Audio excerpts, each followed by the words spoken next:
ξεκινάμε με τον Τουίτι και τον Ρωμίνο. Έτσι το δούμε. Έτσι το έχουμε λοιπόν.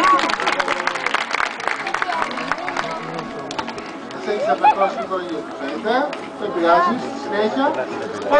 Ο Τουίτι είναι το κλασικό μας όρνιο. Το συναντάμε στην Κρήτη αλλά και στον Εύρο, στην περιοχή της Δαντιάς. Είναι σαρκοφάγο, τοματοφάγο. Φωλιάζει κυρίως σε κρεμούς και γεννάει ένα αυγό. Το μήκος των φτερών του φτάνει περίπου τα 2,5 μέτρα. 2 μέτρα. Τα πουλιά αυτά η δύναμή τους βρίσκεται στο ράμφος τους, ενώ καθίστε λίγο γρήγορα. Πρέπει να καθίσετε.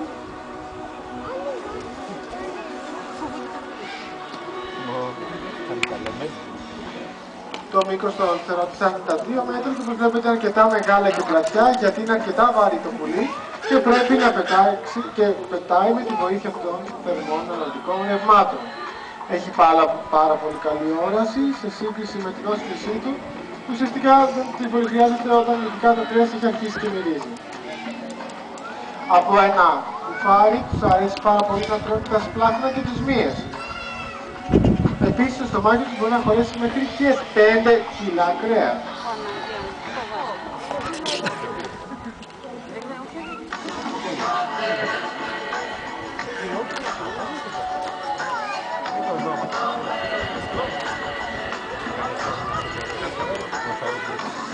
Ο μήνυ μας είναι μαραβού, γιατί έχει στην ίδια οικογένεια που ανήκει και η πέδευκη και η πελαρική. Είναι εξαδέρφια. Μαραβού. Τρώνε και αυτά πτώματα, αλλά και ασκόβια, όπως σαύρες, πύρια. Κατά την περίοδο της αναπαραγωγής, το κεφάλι τους γίνεται εντυνατότερο και με αυτόν τον τρόπο υποδηλώνουν ότι θέλουν να ζευγαρώσουν.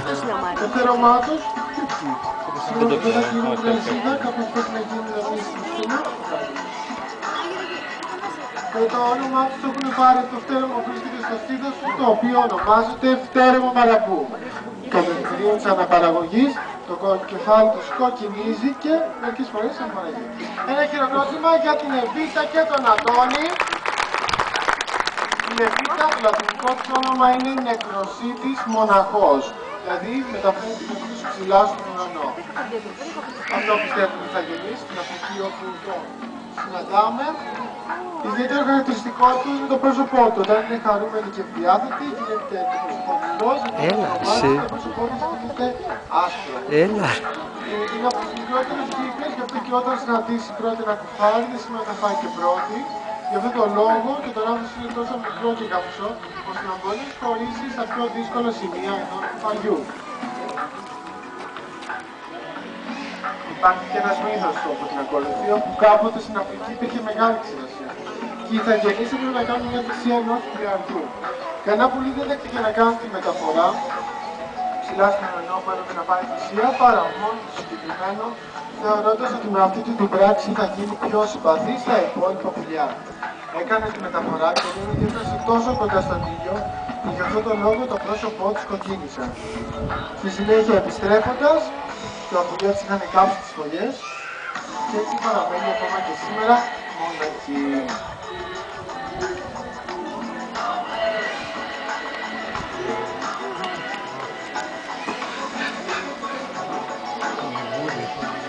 Αυτό ψάχνει να δει ακόμα φαΐ.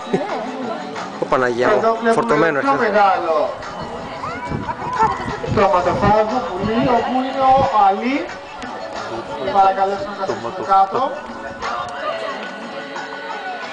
Ο Αλή και πίσω το κορίτσι του η Αΐσα. Λευκόπλατη γήπες της Αφρικής. Ονομάζονται το λευκόπλατη γιατί όπως βλέπετε η πλάτη τους είναι άσπρη. Ζουν σε ομάδες, έχουν περιοχές όπου εκεί ουσιαστικά περιμένουν κάποιο ζώο είτε να πεθάνει είτε να είναι θανάτο. Κάνουν κύκλους γύρω από την περιοχή τους ώστε να εντοπίσουν το πείραμά του. Έτσι και βλέπουμε και την Αΐσα, η οποία έκανε ένα κλινικό της, με αυτόν τον τρόπο κοιτάζει αν κάποιος έχει πεθάνει. Όπως βλέπετε, κοινό χαρακτηριστικό στα πτωματοφάγα είναι ότι δεν έχουν πυκνό πτέρωμα στο λαιμό τους. Αυτό ουσιαστικά επειδή εισχωρούν με το κεφάλι στο κουφάρι Αυτή η περιοχή λερώνεται συνέχεια και πάρα πολλές φορές, οπότε να είναι πιο εύκολο για να καθαριστεί. Έτσι έχουμε και αυτό το μικρό και πολύ ψηλό. Παναγιά μου. Οι Ιθαγενείς πιστεύουν ότι αυτά τα πουλιά μπορούν να προβλέψουν το μέλλον και ιδίως το θάνατο. Και γι' αυτόν τον λόγο τα σκοτώγανε και τους τρώγαν τις καρδιές.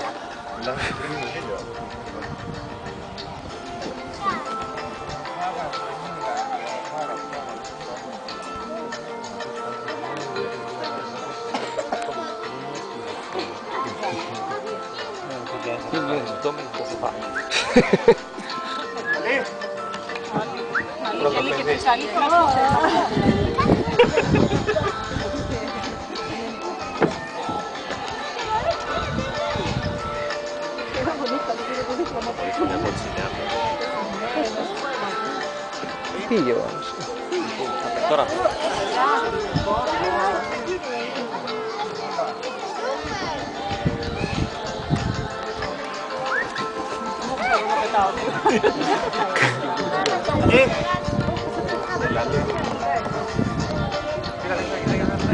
Παναγιά μου.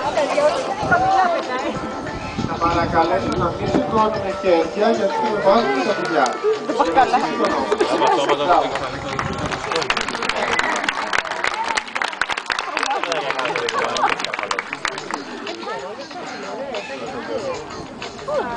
Καλώς. Εγώ το αετό μας συντηρώ και αυτό στην Αφρική.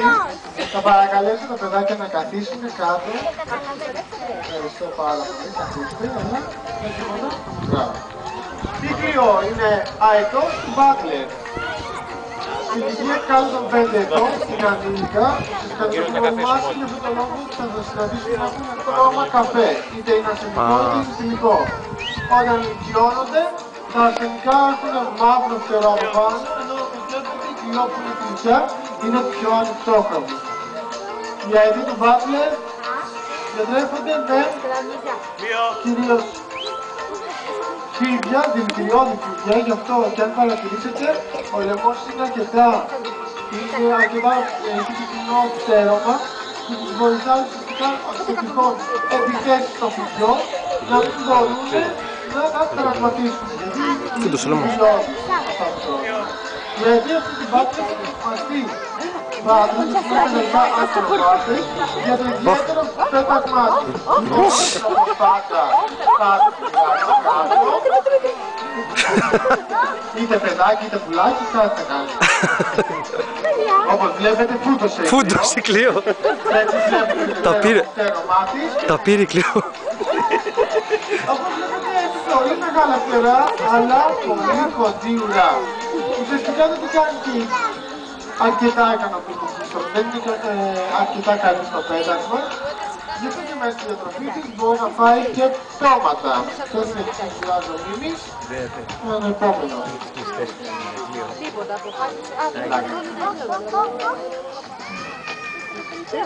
Λίγη συχνία θα παρακαλέσω για να μπορεί ο εκπαιδευτής να επικοινωνεί με το πουλί του.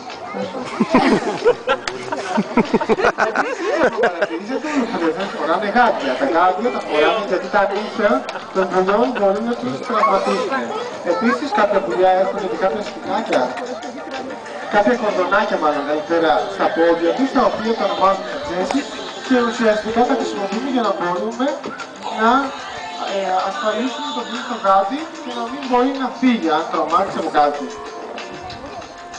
Η διατροφή τους περιλαμβάνει κοτοπουλάκια, λεωσούς οι οποίοι είναι νεκροί, αρουραίους, ποντίκια, αλλά και κομμάτια κρέας. Μπράβο, μπράβο. Μπράβο, μπράβο. Εδώ αυτές παρατηρούμε το μήνυμα και ξεσάψει τα πάντα.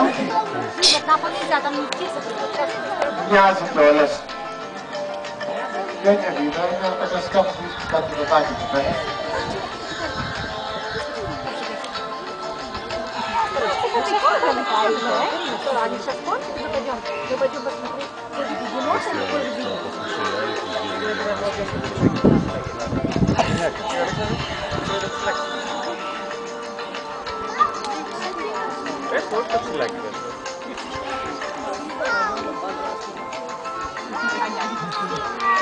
Α, έρχεται. Και ο Νιόνιος μας, ο Νιόνιος είναι Καρακάρα.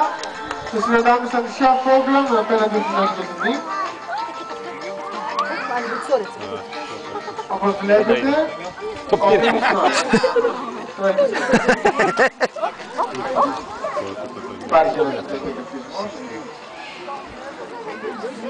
Του αρέσει να πειράζει τους υπόλοιπους. Τα Καρακάρα είναι αρκετά έξυπνα και δραστήρια, μοιάζουν σε όψη με κεράκι, αλλά δεν είναι, καθώς επίσης και με κοράκι στο μυαλό. Είναι αρκετά όμως πιο πολύ κοινωνικό όπως βλέπετε. Του αρέσει πάρα πολύ να επεξεργάζεται το οτιδήποτε. Κοίτα, πάει στον κόσμο. Και κάτι παλάγια.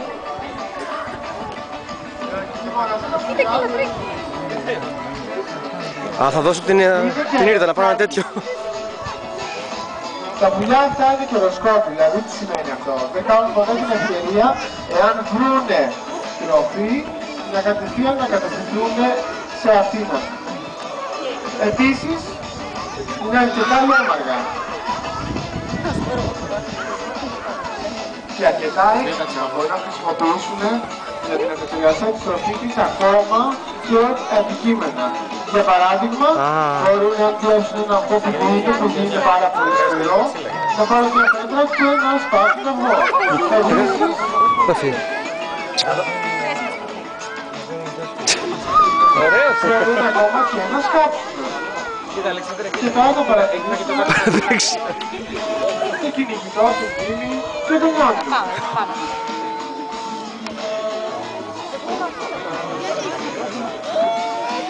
Αλεξάνδρα, για το σκοτεινιδάκι, δείτε.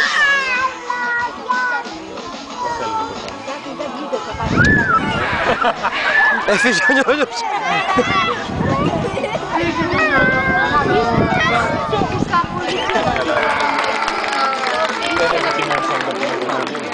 Έχει κρυμμένο φαΐ όμως, Ξανά θα ξυλάκι από κάτω και θα δει το φαγητό του.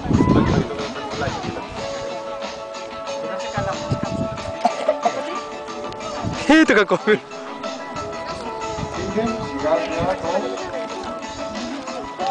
Το βρήκε. Μπράβο, το βρήκε. Τώρα μπορεί να πάει.